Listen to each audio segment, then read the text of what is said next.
Qui est James Kabarebe? Pourquoi a-t-il été sanctionné par les Américains?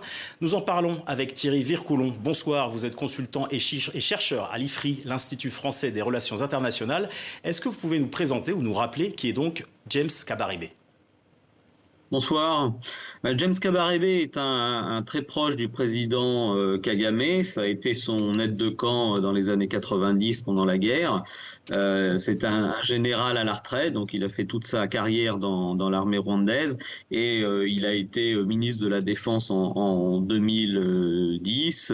Il est devenu conseiller spécial auprès du président Kagame en 2019 et puis actuellement, comme vous le rappeliez, il est ministre de la coopération régionale. Donc c'est un personnage clé du régime rwandais.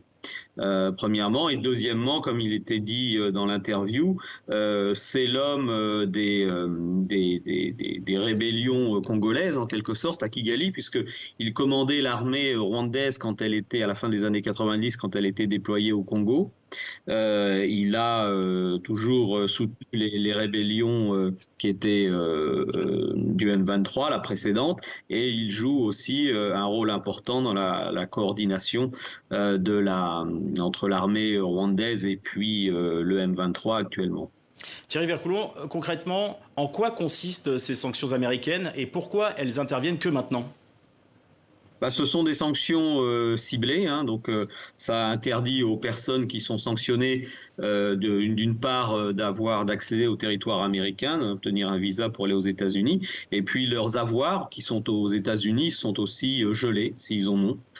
Donc c'est les sanctions individuelles classiques.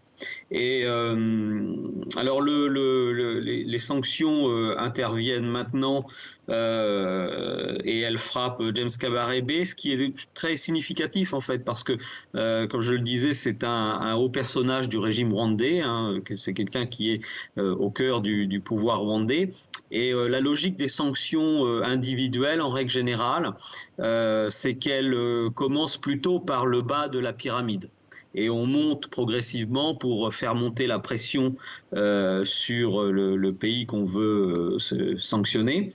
Et là, on voit que Washington n'a pas commencé par le bas, même s'ils avaient déjà par le passé sanctionné des commandants du M23, mais a décidé de taper assez haut au sommet en sanctionnant James Kabarebe. Donc le message envoyé par Washington est en fait très fort.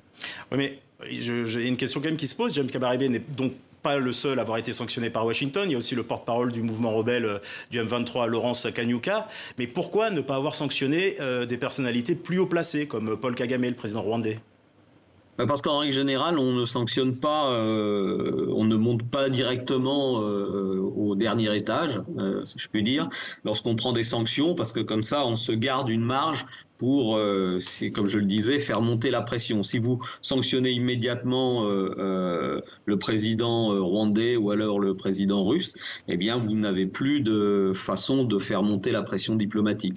Donc, c'est une question de marge de manœuvre diplomatique et de progressivité dans les sanctions. Mais comme je le dis là, en sanctionnant James Kabarebe, il ne faudrait pas croire qu'ils ont sanctionné le concierge de la présidence de Kigali, si vous voulez.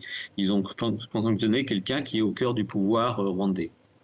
Merci Thierry Vircoulon. Je rappelle que vous êtes chercheur pour l'IFRI, l'Institut français des relations internationales.